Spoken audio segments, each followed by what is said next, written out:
The reception hall shimmered with golden lights reflecting off crystal chandeliers. Laughter, music, and the clinking of glasses filled the air. To every guest, this was the perfect wedding, an evening of beauty and celebration. Emma, the bride, sat at the head table, her white gown glowing under the lights. She smiled politely as guests congratulated her, though her mind kept wandering. Tonight was supposed to be the happiest night of her life, but something in her chest felt unsettled. Across the room, Daniel, the groom, was in his element. He charmed relatives, shook hands with business associates, and posed for photos. His smile looked flawless, but Emma's best friend, Sarah, noticed the way his eyes drifted, not toward Emma, but towards someone else. Standing near the back, with a glass of champagne in hand, was Rachel. Sarah's expression hardened. She leaned closer to Emma and whispered, "She shouldn't even be here." Emma forced a smile. "It doesn't matter. Tonight is ours." But Sarah didn't miss how Daniel's gaze lingered just a second too long. She tucked the thought away like a sharp blade, waiting for the right moment. The music swelled. Daniel led Emma onto the dance floor for their first dance. She followed his lead gracefully, counting each step to calm her nerves. But even as he held her close, Emma felt a distance between them, like his mind was elsewhere. When the song ended, Daniel kissed her cheek and murmured, "I'll be right back. Just a few photos with the guys." Emma nodded, distracted by well-wishers. But Sarah watched him slip away, not toward the photographer, but toward the side door near the catering hall. She hesitated, only a moment before quietly following. The narrow corridor behind the reception was dim and cold, humming with the sound of kitchen equipment. Sarah's footsteps slowed as she turned the corner, just in time to see Daniel with Rachel. Rachel's laugh was low, teasing. 5 minutes. That's all I need. Daniel smirked, glancing around. 5 minutes might be too much. The implication was undeniable. Sarah's jaw tightened. Her hand slipped into her clutch, where a small recording device rested. A quick press, and the faint click of it turning on was swallowed by the hum of the refrigerators. She stepped back into the shadows, heart racing. Not tonight, not here. But soon, Emma would need to know. Back in the ballroom, the guests had no idea. The slideshow of childhood photos played across the screen. Emma as a toddler, in her mother's arms, Daniel grinning in his college jersey, the couple laughing on a vacation boat. Everyone clapped and cheered. Then the screen flickered. For a moment the image went black. When the next video appeared, it wasn't a childhood memory. It was grainy footage of the catering corridor captured earlier that night. Gasps rippled through the crowd. The image was brief, just long enough to see Daniel and Rachel too close, too familiar. The room fell into shocked silence. Emma's breath caught. She turned, slowly, toward her husband. His face had gone pale. Sarah, sitting quietly at the edge of the hall, closed her eyes for a moment. She hadn't meant for it to play yet. But perhaps fate had its own timing. Daniel shot to his feet. That's not what it looks like." His voice cracked as every pair of eyes burned into him. Emma rose from her chair. Her hands didn't shake. She reached for the microphone, her veil trembling slightly in the draft. "I'm sorry you all had to see this," she said evenly. "But sometimes the truth refuses to stay hidden." Guests shifted uncomfortably. Daniel tried to grab the microphone, but Emma pulled it back. "Not tonight," she whispered sharply. The music cut. Silence stretched. Then Emma smiled faintly, though her eyes were colder than ice. "We will continue this celebration, but remember, appearances mean nothing. Actions mean everything." The guests clapped hesitantly, unsure of what else to do. The band started again, but the joy had drained from the room. Sarah approached Emma quietly, squeezing her hand. "You're stronger than he realizes," she murmured. Emma's eyes didn't leave Daniel. He has no idea what's coming. The reception hall shimmered with crystal chandeliers and golden table settings. Guests moved like waves across the marble floor, their voices rising in crescendos of laughter, then falling into hushed tones whenever Emma passed by. She smiled politely, though her hands trembled slightly as she held her champagne glass. To anyone watching, she looked radiant, But inside her chest a storm brewed. Sarah appeared near the dessert table, her sequined gown catching the light like shards of glass. She leaned toward a group of cousins, her voice carrying just enough for Emma to overhear. "Can you imagine," Sarah said with a sly smile, "marrying into millions without even finishing college? Some people are lucky, I guess. Not everyone earns their place." A ripple of laughter moved through the group, sharp as broken glass. Emma's smile tightened. She took a sip of champagne to keep from responding, her throat burning with the effort. Across the hall, Daniel stood surrounded by business partners, his hand on one man's shoulder as he recounted some joke. His laughter boomed, careless and confident, as though the vows he had just spoken were already fading from his memory. Each laugh felt like a betrayal to Emma, a signal that he no longer cared about appearances, about her, about loyalty. The band shifted into a softer tune, violins weaving a delicate pattern meant for slow dancing. Couples drifted onto the dance floor, but Daniel remained rooted in his circle of admirers, raising his glass again and again. Emma sat alone at the bridal table, the spotlight trained on her but offering no warmth. She glanced towards Sarah, who caught her eye and lifted her glass in a mocking toast. It was not a single gesture that wounded Emma, but the accumulation of them, each whisper, each laugh, each dismissive shrug. Like drops of acid, they ate away at the fragile image of a perfect wedding. She remembered her grandmother's voice, from childhood. Silence can cut deeper than screams. Emma understood now what that meant. The waiters began serving the main course, roasted lamb with rosemary potatoes. But Emma barely touched her plate. Instead, she watched the choreography of betrayal unfold. Daniel ignoring her, Sarah performing her quiet dominance, and the guests caught between curiosity and complicity. She felt the room shifting, tilting toward chaos, though no one else seemed to notice. Her fingers found the edge of the tablecloth, gripping it tightly. She had prepared for this moment, though no one knew. Every smile, every nod she had given during the planning, had concealed something deeper, something sharp and deliberate. Tonight, Emma thought, would not end the way Sarah imagined. The music swelled, the lights dimmed slightly, and a hush fell as the master of ceremonies announced the couple's first dance. All eyes turned to the bride and groom. Emma rose slowly, her gown trailing like liquid ivory behind her. Daniel finally detached himself from his group, annoyance flickering in his eyes, as though the tradition were an inconvenience. He offered his hand, and Emma placed hers lightly upon it. To the crowd it looked like a picture-perfect moment. But beneath their clasped hands, Emma's pulse hammered with resolve. The orchestra struck the opening notes, and Daniel pulled Emma into the center of the floor. The chandeliers cast prisms of light across their faces, disguising the growing distance between them. He held her waist loosely, his eyes scanning the crowd instead of meeting hers. "You're too stiff," he muttered under his breath, the smile plastered on his face fooling the audience. "Relax. People are watching." Emma lifted her chin, her expression serene, though her heart cracked with every word. "Yes," she whispered back, her voice steady. "They are." As they moved in slow circles, she caught Sarah's gaze from the sidelines. Sarah stood with one manicured hand pressed dramatically against her chest, feigning admiration. Then, in a move calculated for maximum effect, she leaned in to whisper to the nearest guest. "Poor Emma, he looks more like a man dancing with an obligation than with his wife." A wave of muffled laughter spread, reaching Emma's ears like poison carried on the air. The humiliation was not subtle anymore. It was public, orchestrated. Daniel chuckled along with his audience, as though he too had heard and approved. The dance ended, applause ringing through the hall. Daniel bowed theatrically, then slipped away toward the bar before Emma could even return to her seat. She stood alone in the spotlight for a moment too long, the emptiness magnified by the hundreds of eyes fixed on her. "Emma, darling, don't pout." Sarah's voice sliced through the noise, loud enough to silence a few nearby tables. A bride should at least pretend to be happy.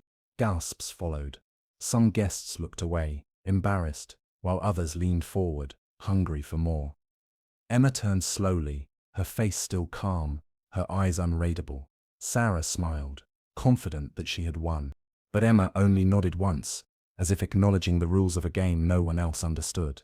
She lifted her glass, took a deliberate sip, and then without a single word, walked toward the exit of the hall, whispers ignited like sparks on dry wood. Where is she going? Is she upset? Did she just leave her own wedding? Behind her, Daniel called out half-heartedly, "Emma, wait, don't make a scene." But his voice lacked urgency, more concerned with appearances than with her. Emma did not stop. Her gown swept behind her like a banner, her steps steady, her silence louder than any accusation. She passed through the golden doors, vanishing into the corridor beyond. The music faltered, the guests murmured, and Sarah's victorious smirk froze on her lips. For the first time that evening, uncertainty flickered in her eyes. Because Emma's exit wasn't retreat, it was strategy, and the night had only begun. Emma walked away from the glittering ballroom, her heels tapping softly against the marble floor as she slipped into the dim corridor that led toward her late grandparents' library.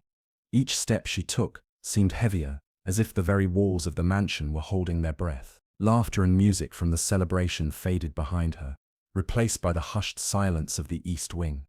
The scent of aged wood and faint traces of her grandmother's lavender perfume lingered in the air, carrying memories of a time when this house felt like a safe haven instead of a battlefield.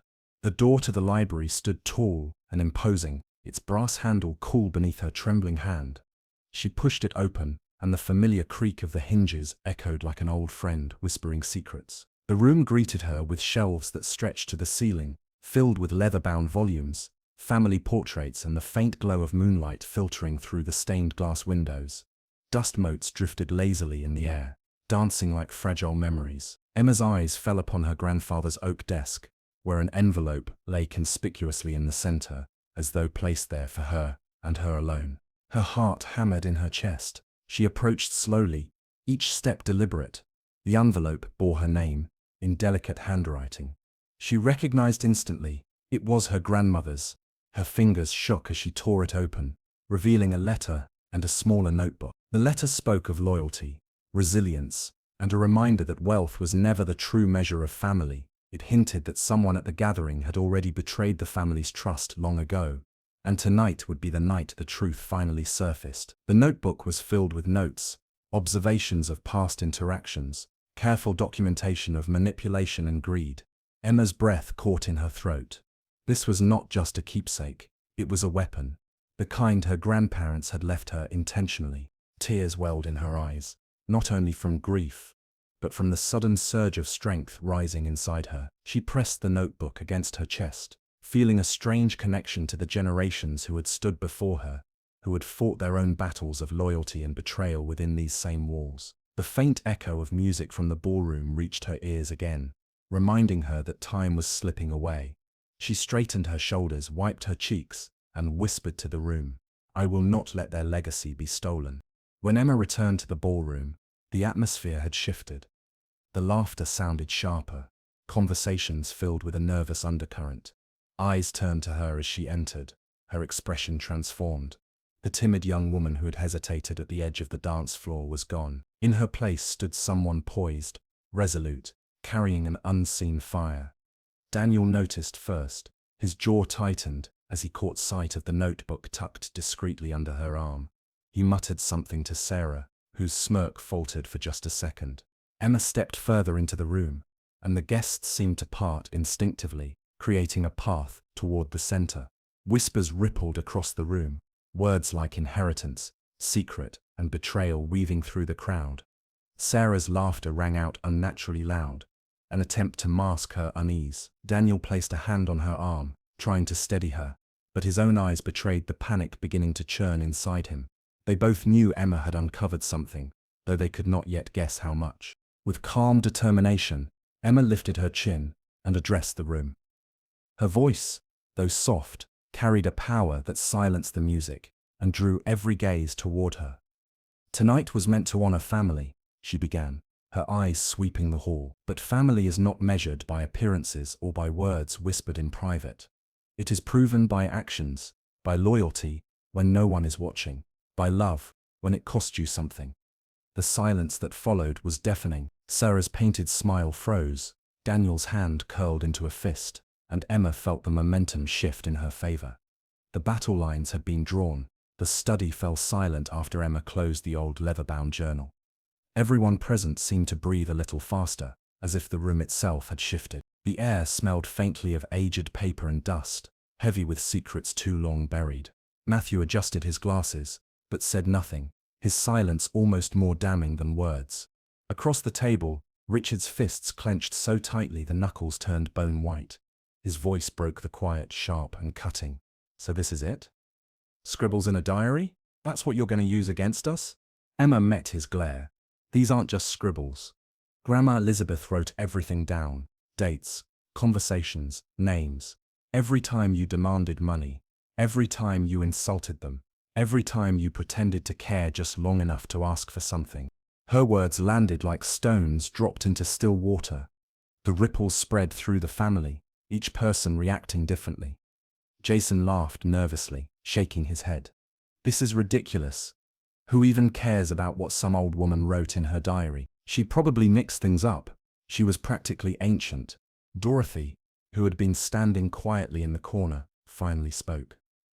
Her voice was steady, almost cold. She was sharper than any of you. She remembered the exact color of the dress she wore on her wedding day, 60 years ago. Don't you dare call her confused. Jason's smirk faltered, but Richard pressed harder. You think these notes prove anything in court? No judge will care about family drama written by hand. Matthew leaned forward now, sliding another folder across the polished oak table. His tone was calm, but there was steel underneath it. Then perhaps you'll care about the bank statements, the emails and the text messages. Your mother documented everything, and she gave us access to every single account. If you want to contest this, Richard, understand, it will all become public record. For the first time, Richard looked uneasy. His wife, Diane, reached for his arm, but he pulled away. Emma could see the fear flicker behind his arrogance, a crack in the mask he always wore. Pamela, usually the loudest in the room, shifted uncomfortably. Maybe we should just talk this through. We're still family, after all. No need to make this uglier than it already is. Emma's laugh was short and bitter. Family? You didn't show up for birthdays, holidays, graduations. You only appear when there's money involved. You lost the right to that word a long time ago. The room tensed. Carlos, standing by the door, cleared his throat. It's almost 10, he said, and there's someone else arriving who might want to speak before this goes any further. The words hung in the air. Richard frowned. Who? Before Carlos could answer, the front door creaked open. Heavy footsteps echoed down the hall. Everyone turned toward the sound as a tall figure stepped into the room. His presence alone shifted the atmosphere, commanding attention before he even spoke. Emma felt her heartbeat spike. She hadn't seen this man since her grandparents' funeral, and his arrival now could only mean one thing. Another secret, another revelation carefully prepared by the people who had loved her most. The figure paused at the threshold, eyes sweeping across the stunned family, then landing squarely on Richard. His voice carried the weight of authority, firm and undeniable. It's time the truth finally came out. The pounding at the door wasn't just noise.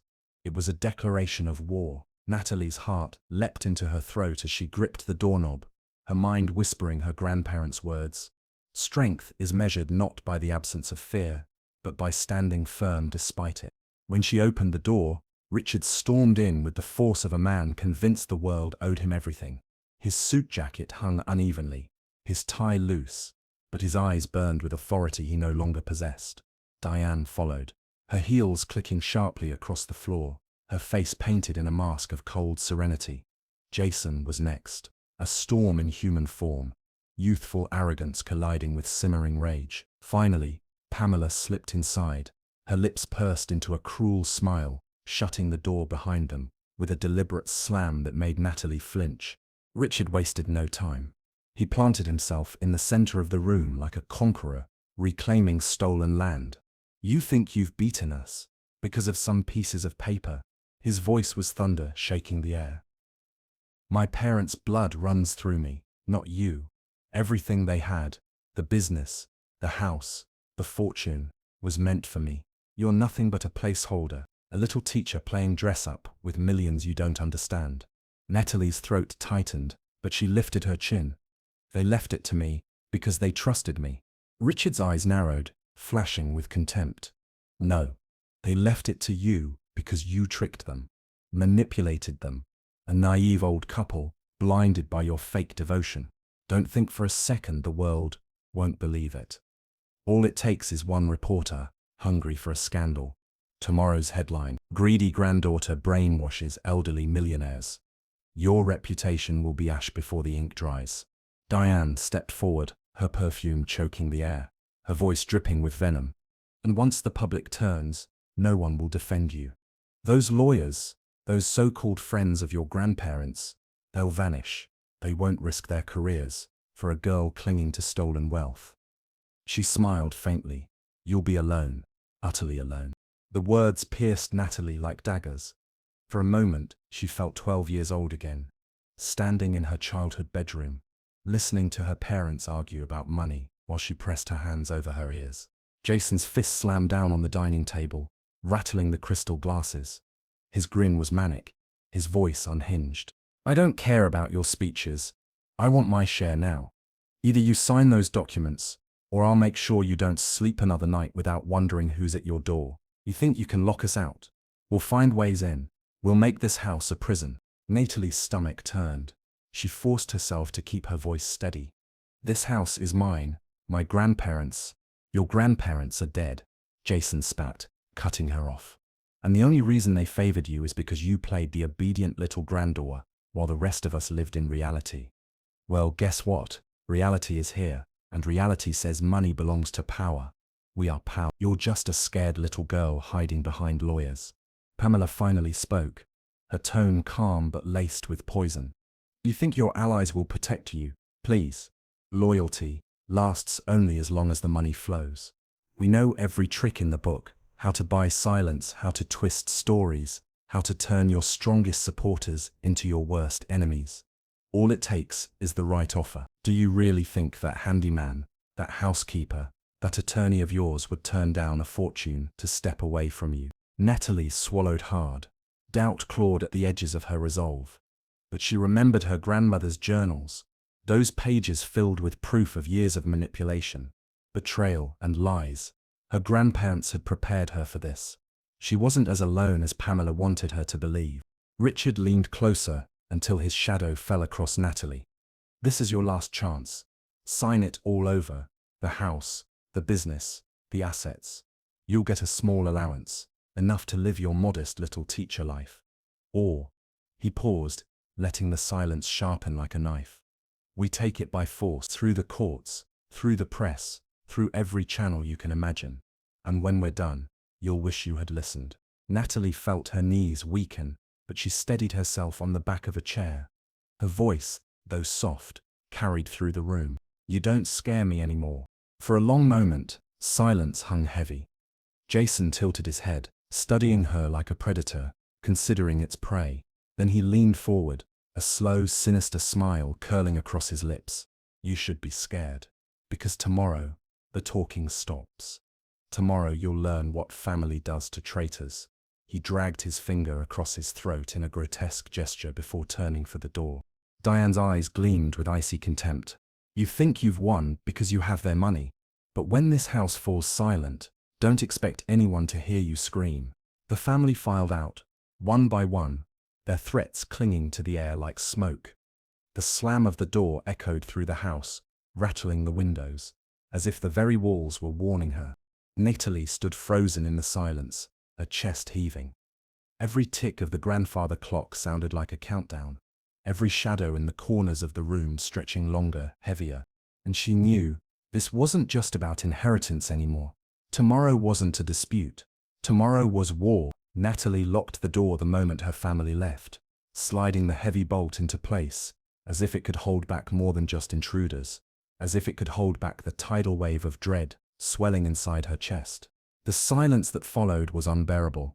Every creak of the floorboards, every sigh of the wind against the windows sounded like footsteps approaching, like whispers plotting in the dark. She switched on every light in the house, the glow chasing away shadows but doing nothing to calm the storm inside her. On the dining table lay the crude transfer document her father had shoved at her earlier. She picked it up again, reading the bold words, "Full assignment of estate rights." Her name was already printed neatly at the bottom, waiting for her signature. Her hands trembled as she tore the paper in half, then in quarters, then in shreds so small they scattered across the floor like confetti at a funeral. But even that act of defiance didn't bring relief. Her phone buzzed on the counter. Unknown number. She hesitated, then answered. A distorted voice came through the line. "You've made a mistake." Her blood ran cold. "Who is this?" "Tomorrow, at 10, you'll open the door, you'll hand over what belongs to the family, or you won't be able to open any door again." The line went dead. Natalie's grip tightened around the phone until her knuckles turned white. Was it Jason, Richard, or someone they had hired? The thought sent a shiver crawling down her spine. She called Matthew, her grandparents' lawyer, and left a frantic voicemail. Then she tried Carlos, the caretaker, but it went straight to voicemail too. The house suddenly felt cavernous. Every hallway, a reminder that she was utterly alone. Trying to distract herself, she opened one of her grandmother's journals again. The pages smelled faintly of lavender, her handwriting steady and graceful. "We fear Richard will turn violent if denied what he feels entitled to." One entry read. "Harold and I discussed extra security measures.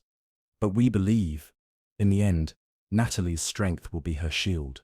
She sees us, truly sees us, and that cannot be faked." Natalie's eyes blurred with tears. They had believed in her more than anyone ever had. She couldn't let them down.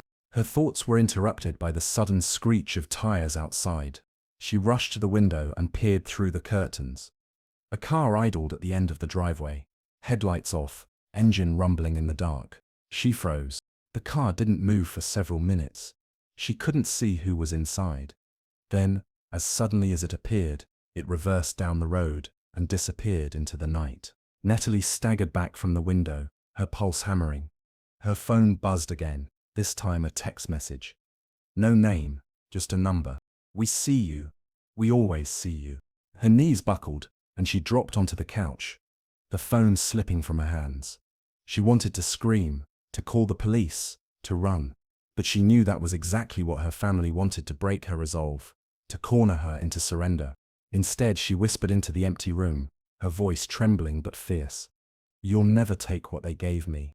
Outside, the wind howled, rattling the windows like impatient fists.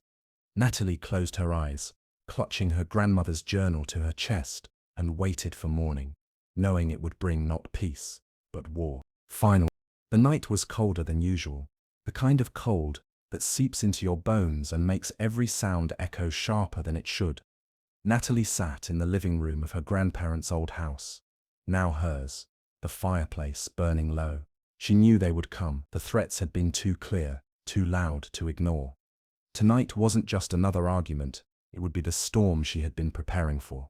Headlights cut across the driveway, 4 cars one after another, pulling up like a convoy. Doors slammed, voices rose, and then came the sharp pounding on the front door.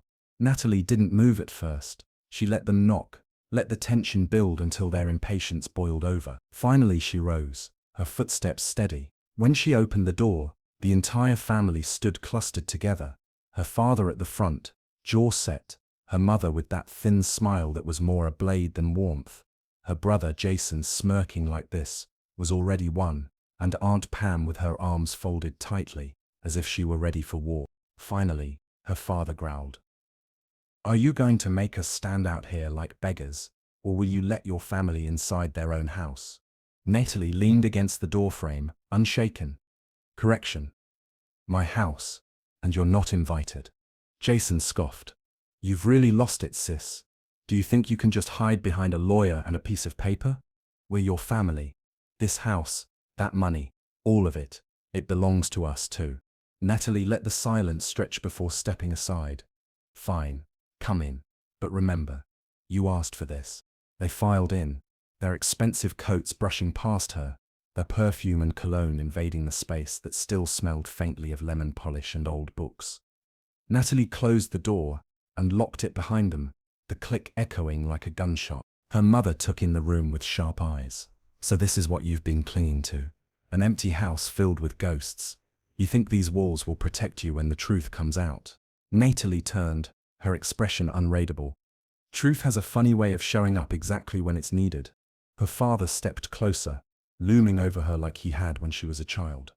Let's cut the games. We're done asking. You're going to sign over control of the estate. Tonight, we'll be generous. You'll keep a fraction. But if you resist, we'll destroy you. You have no idea what we're capable of.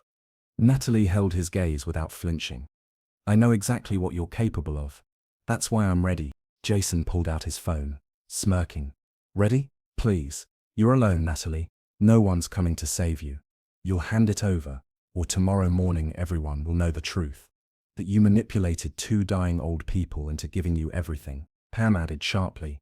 And when the courts see you for what you are, when the community turns on you, you'll be left with nothing but regret. Do you really think you can fight all of us? Natalie's lips curved into the faintest smile. I don't need to fight all of you. You're already fighting each other. And tonight you're going to show me just how far you'll go. Her father slammed his fist on the table, making the glasses rattle. Enough. You've always been weak, Natalie. You don't belong in power. We're your blood, and that makes us untouchable. You can either join us, or you'll be crushed under us. Natalie leaned forward slightly, her voice calm, almost gentle, but carrying a weight none of them could ignore. Blood doesn't make you untouchable. It makes you predictable, and you've just proven that you'll threaten, manipulate, and lie to get what you want. Exactly the kind of truth I needed to hear tonight. Confusion flickered across their faces, but Natalie didn't give them time to recover. She gestured toward the corner of the room where a faint red light blinked. A hidden camera, recording everything. Jason's smirk faltered. Pam stiffened. Her father's face turned pale. Natalie let the silence stretch, then spoke softly. You came here thinking I was alone, but you've already lost. Every word you've said, every threat you've made, it's all documented. Tonight you didn't walk into my house. You walked into your own undoing. Her mother's voice cracked. You wouldn't dare. Wouldn't I? Natalie interrupted, her eyes cold as steel. This house isn't empty. It's filled with the truth you've all been running from. And the world is going to see it, whether you like it or not. The fire popped in the hearth, the only sound in the stunned silence that followed. Natalie straightened, her voice firm, final. You wanted a war. Well, welcome to the battlefield. And tonight you're already losing. The silence didn't last long. Richard's face darkened, and with a sudden violent motion, he swept the glasses off the table, sending shards across the hardwood floor. You think this is a game? He thundered. You think some cheap little camera makes you safe? We'll bury you before anyone ever sees that footage. Natalie didn't flinch. Her hands remained steady at her sides. It's not just one camera. This entire house is wired. Audio, video, live feeds. Everything you've said tonight has already been uploaded and stored in multiple secure locations. Jason's voice cracked with panic. She's bluffing, but Natalie's eyes didn't waver. Am I? Pam stepped forward, her voice sharp with desperation. Even if you expose us, you'll lose everything too. Who's going to trust a teacher, turned heiress, accused of manipulating the elderly? That's the story we'll tell, Natalie.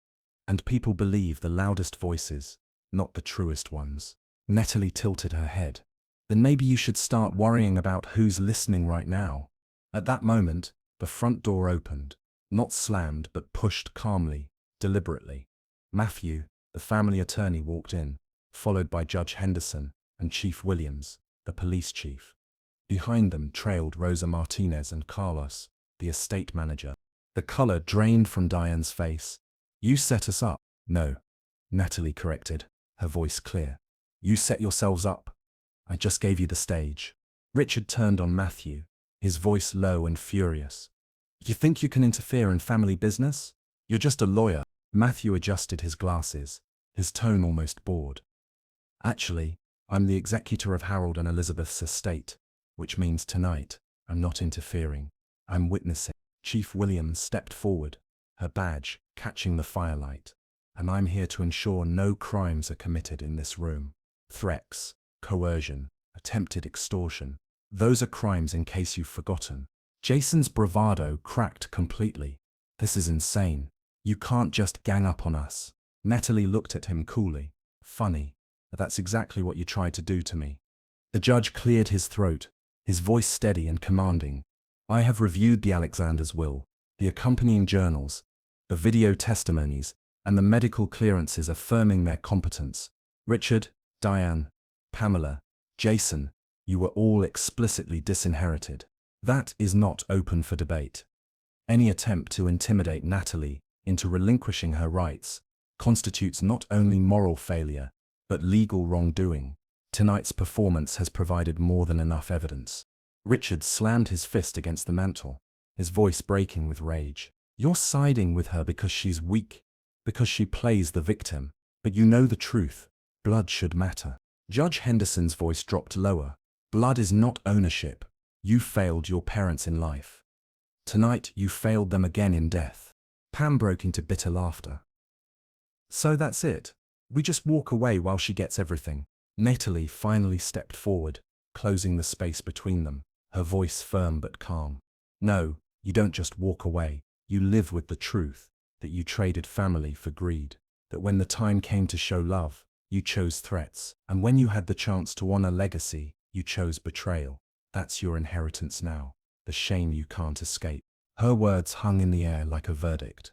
Diane's eyes filled with tears, but even now they were calculated, a desperate attempt to soften what could no longer be softened. Natalie, we only wanted to be part of your life. Can't you see that? Natalie shook her head slowly. No, you wanted part of my inheritance, and there's a difference. Carlos spoke quietly from the back. Mr. Harold always said the hardest part of life isn't fighting enemies. It's standing up to the people who claim to love you. The weight of his words pressed down on the room. Richard's shoulders sagged for the first time, the fire in his eyes dimming. Jason swore under his breath, pacing like a caged animal. Pam muttered about lawyers. Diane clutched her purse, trembling with rage. She couldn't disguise. Natalie raised her chin. You came here tonight to break me. Instead, you revealed yourselves. And now, I think it's time you left. Silence fell again, heavier than before. The family exchanged glances, realizing the walls were closing in. Every threat, every lie, every desperate grab had been exposed. Richard pointed one last time at his daughter, his voice hoarse. This isn't over. You may think you've won tonight, but you'll regret crossing us. Natalie's voice was steady, final. No, this is the end. And I don't regret standing on the side of truth. Behind her, the fire crackled. Behind them the door loomed like a sentence. Slowly, one by one, they turned and left, their footsteps echoing like a retreating army. But Natalie knew the battle wasn't finished yet. The war for her future was still unfolding, and the final strike, the moment of undeniable victory, was yet to come. The night after her family stormed out, Natalie stood in the same living room where they had tried to corner her. The shattered glass had been cleaned, the echoes of rage gone, but the scars of their threats still lingered. Every shadow in the corners of the room seemed to whisper, "They'll be back." She did not sleep. Instead, she sat with her grandparents' journals stacked on the table, a reminder that she wasn't alone in this fight. "You always planned for the storm," she murmured to the photo frame on the mantel. "And now the storm has arrived." At sunrise, Matthew returned, carrying a thick leather case. "They'll be reckless now," he said. "They lost control, and desperate people make dangerous moves. But we're ready." And ready she was. The case contained not just legal papers but USB drives, transcripts, and sworn statements from employees, neighbors, and family friends. Every attempt at manipulation, every theft, every threat, they had all been recorded, documented, preserved. By mid-morning, Natalie's story was no longer private. The trusted journalist Rosa had recommended released an article that tore through the internet like wildfire. Teacher inherits millions. Family's greed exposed. Screenshots of Jason's text messages appeared on Twitter, his smirking threats dissected by strangers. Richard's fraudulent schemes, loans never repaid, business thefts, even attempts to declare his own parents incompetent, became headline news. Diane's shopping sprees with borrowed jewelry were mocked mercilessly in comment sections. Public sympathy poured toward Natalie. To millions, she was no longer just a young woman with an inheritance. She was a survivor standing against predatory blood relatives. That evening, The sound of engines shattered the quiet. Black SUVs rolled up the driveway. Richard stepped out first, rage in every line of his face. Jason followed, phone in hand, already recording for some twisted performance. Diane wore pearls and false tears. Pam barked, orders like she owned the air itself. But at the gates, police cruisers waited. Chief Williams herself stood with her officers, arms crossed, her voice carrying like thunder. Court orders have been filed. You set one foot on this property, and you're under arrest. Richard's voice cracked with fury. You can't keep us from what's ours. Natalie emerged onto the porch, the golden porch light framing her silhouette. She didn't shout, she didn't tremble, she spoke with a calmness that cut sharper than any scream. It was never yours. My grandparents built this, with their sweat and values. They gave it to me, because I honored those values. You had decades to prove yourselves, and you chose greed instead. Don't mistake blood for entitlement. Diane's sobbing broke the moment. Natalie, we're your family, your only family. Don't do this. We can fix this together. Natalie's gaze didn't waver. Family shows up. Family sacrifices. Family doesn't throw you out in the night for refusing to sign away your soul. You stopped being family a long time ago. Pam screeched. You'll regret this. You think money will comfort you when you're alone? Matthew stepped forward then, dropping the final hammer. He held up a folder, his voice steady. Richard, Diane, Pamela, Jason, you should know that all of your actions since the funeral are documented. Theft, extortion attempts, threats of violence. If you set foot here again, not only will you face civil charges, you'll face prison. Jason laughed too loudly, manic. You can't prove anything. Really? Matthew said coldly, and nodded. Carlos pressed a button on a small remote. The porch lights flickered, and then a projector lit the driveway wall. On it appeared footage from the security cameras, Richard pocketing his father's watch after the funeral, Diane slipping jewelry into her purse, Jason typing his threats. Their faces turned ghostly pale as their own crimes stared back at them. The police officers exchanged grim looks. Chief Williams said, You want to keep shouting or should we book you right now? For once Richard's words died in his throat. Natalie stepped closer to the edge of the porch, her voice carrying over the stunned silence. My grandparents trusted me to protect their legacy. Tonight, that legacy is justice. You came here thinking you could scare me, but all you did was prove them right, that I was the only one who ever cared for more than money. You wanted to see me weak. Look at me now. The crowd that had gathered outside the gates, neighbors, journalists, employees loyal to her grandparents erupted in applause. Cameras flashed. The story was no longer hidden. It was public, undeniable.